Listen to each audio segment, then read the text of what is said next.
Hello friends, గుమగుమలాడే mutton curry మనం ఇంట్లోనే ఈజీ ప్రాసెస్లో ఎలా చేసుకోవాలో ఇప్పుడు మనం చూద్దాం. నేనైతే నా ఫైనల్ అవుట్పుట్ని చూపిస్తున్నాను. చూడండి ఎంత టెంప్టింగ్గా ఉందో.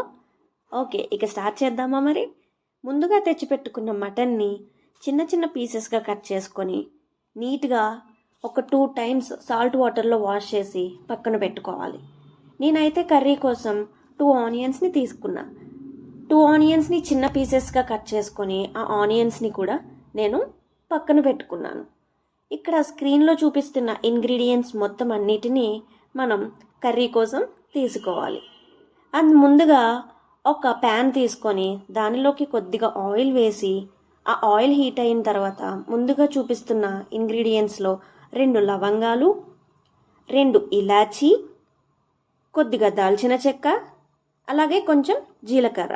మీకు ఇంకా ఎక్స్ట్రా స్పైస్ కావాలంటే ఇంకా యాడ్ చేసుకోవచ్చు కూడా. అలాగే ముందుగా కట్ చేసి పెట్టుకున్న ఆనియన్స్ని అవి కూడా యాడ్ చేసేయాలి.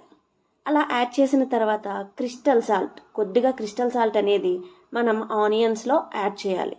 అలా యాడ్ చేయడం వల్ల ఆ ఆనియన్స్ అనేవి తొందరగా మనకి ఫ్రై అవుతాయి. అలా ఒక 5 to 10 minutes ఉంచేస్తే మనకి లైట్గా బ్రౌనిష్ కలర్లో ఆనియన్స్ అనేవి వస్తాయి. అప్పుడు ఆనియన్స్ అనేవి ఫ్రై అయినట్టు. అలా ఫ్రై అయిన తర్వాత నేనైతే కర్రీ కోసం ఒక 2 స్పూన్స్ ఆఫ్ అల్లం వెల్లుల్లి పేస్ట్ని అయితే యూస్ చేస్తున్నాను. ఇది కూడా మీకు టేస్ట్కి తగ్గట్టుగా ఎక్స్ట్రా యూస్ చేసుకోవాలంటే ఎక్స్ట్రా కూడా యూస్ చేసుకోవచ్చు. నాకైతే 2 స్పూన్స్ సరిపోతుంది, సో అందుకని 2 స్పూన్స్ వేసుకున్నాను. అలా అల్లం వెల్లుల్లి పేస్ట్ కూడా ఫ్రై అయిన తర్వాత ముందుగా క్లీన్ చేసి పెట్టుకున్న మటన్ ఉంది కదా, ఆ మటన్ని కూడా మనం మొత్తం అంతా యాడ్ చేయాలి. అలా యాడ్ చేసిన తర్వాత కొద్దిగా పసుపుని కూడా మనం యాడ్ చేయాలి. నాన్ వెజ్ కర్రీస్లో పసుపుని మాత్రం అస్సలు స్కిప్ చేయొద్దు. అది న్యాచురల్గా కలర్ వస్తుంది. మనం ఏ ఫుడ్ కలర్స్ అనేవి కూడా మనం యూజ్ చేయవసరం లేదు. ఎంతో బాగా కనిపిస్తుంది కూడా చూడడానికి. అలా పసుపుని కూడా యాడ్ చేసిన తర్వాత మొత్తం కర్రీ అంతా కూడా ఒకసారి మిక్స్ చేసి మూత పెట్టుకొని ఒక 10 minutes అలా ఉంచేస్తే మనకి వాటర్ అనేది కూడా మొత్తం మగ్గిపోతూ ఉంటుంది. అలా మగ్గిపోతే పీసెస్ బాగా ఉడుకుతాయి. సో అందుకని అలా మగ్గిన తర్వాత కారం, మనకి టేస్ట్కి సరిపడేంత కారంని కూడా ఒక 2 స్పూన్స్ అయితే నేను యాడ్ చేసుకున్నాను.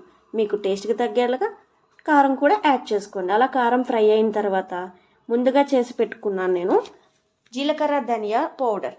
ఆ పౌడర్ని కూడా ఒక 2 స్పూన్స్ అయితే నేను యాడ్ చేసుకున్నాను.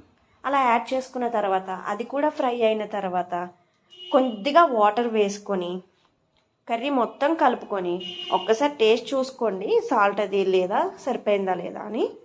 అలా చూసిన తర్వాత ఒక 10 విజిల్స్ అయితే వేయించుకోవాలి. సో మనకి వేడివేడిగా మటన్ కర్రీ అనేది రెడీ.